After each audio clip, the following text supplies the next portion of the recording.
Hey guys, welcome to our interview series. Join us as we dive into the world of STEM with inspiring interviews from industry experts. Let's explore the innovations shaping our future one conversation at a time.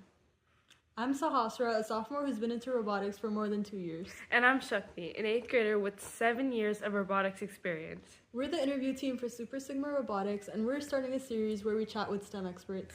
Our goal? To learn their journeys and inspire our community. Join us for some amazing stories and insights. Series today, we're going to be interviewing Xiyang Yeh. Okay, we're just going to start with a few questions. Mm-hmm. Okay, so first we'd like you to start to just tell us about yourself, like what inspired you to start a career in STEM fields, what you've done to come up to where you are now. Yes, my name is Xiyang Yeh. I'm the co-founder and CTO of Flexiv Robotics. We are a robot manufacturer, so we develop robots that sort of like can perform human-like manipulations, targeting industries such as car manufacturing, planes, electronics. Unlike typical robotic systems, our systems were designed with a sense of touch, which what it means is that it's able to assemble intricate components.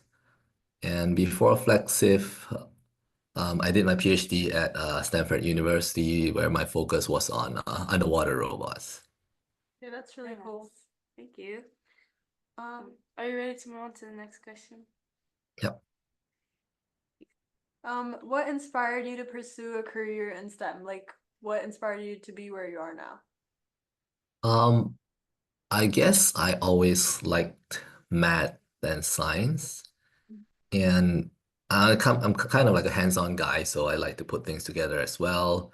So robotics seems to be the right way to go.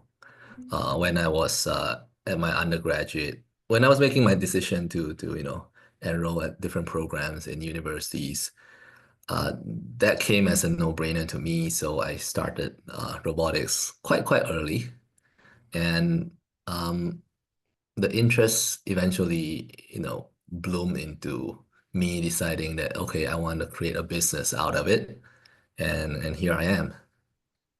Okay, Awesome. really That's cool. great. Yeah.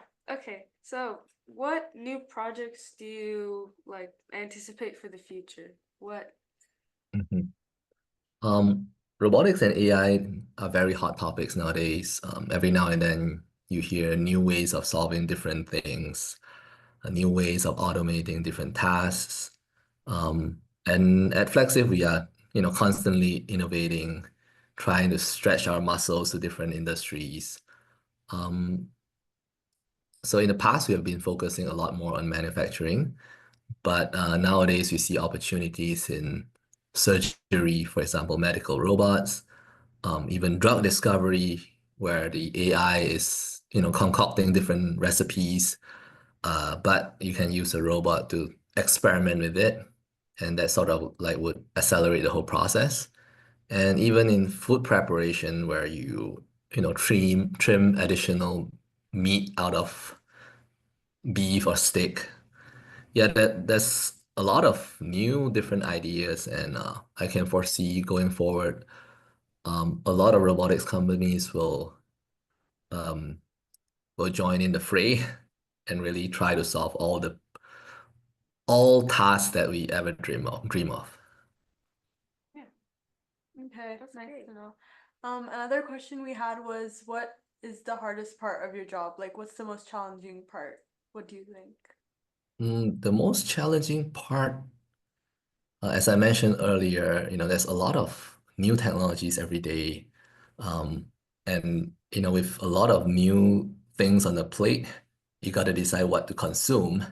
And that's really what my main task is every day. So I will go through different technologies, think of them as, different components, uh, and how to put them together, like, for example, like a puzzle piece, putting them together to create a full and complete product, something that's useful, something that customers will want to buy. Yeah, definitely. So what skills would you think you need to like use in your everyday job? Like, It's a combination of, technical skills and soft skills. I would say that soft skills are more important because, as the world gets increasingly interdisciplinary, you need people of different expertise to come together and work, sort of like complement each other's strengths and weaknesses. And on the technical side, of course, you need to understand, who is good at, which aspect, and then how they behave around different people, and then how you group them together so that if essentially you put everything nicely and the job gets done quickly and efficiently. yeah. Really cool. What advice would you give to learners like us in the STEM field? Mhm. So if we're interested in a career in STEM, what advice would you give us for the future? I think like for the younger generations, you guys actually have a lot more resources than what I had. You get to be exposed to robotics early on, and I guess the most important thing to understand is that um, robotics is, at the end of the day, a very interdisciplinary field. So don't feel afraid to learn new things, even it is like remotely connected to what you know. It's better to know a lot more. Like breadth is more important than depth. Yeah. Yeah. Thank you. So what impact do you think your job has on the community? Like, what, yeah, what has your job done for the community? Mm. Um, it really depends on what kind of tasks we want to automate. Um, we have been contacted for tasks that are very tedious, that people don't want to do, and that's some of them are even like in dusty environments where it harms the health of the workers. So people are really a lot of workers, they are not, they hope to do something more creative, something safer. So it is my dream to automate away those tedious tasks so that us as the human beings, we can really do what we do best, which is to think of creative ways to solve problems and let, robots and all those automation machines deal with the tedious work. I thought what you said about underwater robotics was really cool. Can you tell us more about that? Um, yeah, so underwater robotics was my focus for my PhD work. The main goal was to develop a system that helps archaeologists um, to pick up artifacts from deep sea. So what we did back then was to develop a humanoid robot, sort of like a mermaid. So it has thrusters that moves it around. It has two arms so that you can go, when you're in the water, you can uh, teleoperate it from the ship to pick up things. And this is also in line with what I'm doing right now. Basically, we give the robot a sense of touch so it can deal with delicate specimens so as to not break it while transporting it into the collection bin. So that was about 6 years ago. The project is still running right now. Subsequent students are making the robot more capable in terms of depth. I think last year when I did it, we went down to 100 meters off the coast of France, and then last year I think they did 800 to 1,000 meters.